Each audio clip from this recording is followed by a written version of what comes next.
Saudara, 6 unit rumah di Kabupaten Gayo Luwes pada Sabtu sore kemarin terbakar. Kebakaran diduga terjadi akibat korsleting arus listrik. 6 unit rumah berkonstruksi kayu di Desa Bener Baru, Kecamatan Blang Pegayon, Kabupaten Gayo Luwes pada Sabtu sore terbakar. Selain menyebabkan 6 rumah terbakar, kobaran api juga membuat 2 rumah di sekitar mengalami rusak ringan.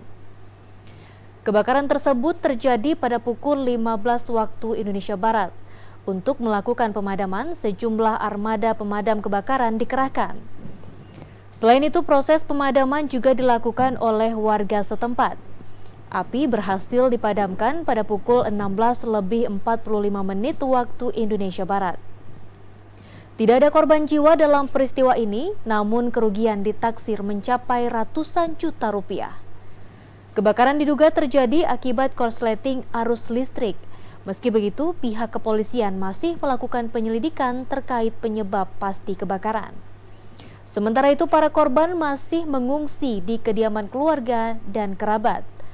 Para korban mengharapkan adanya bantuan dari pemerintah untuk meringankan beban mereka.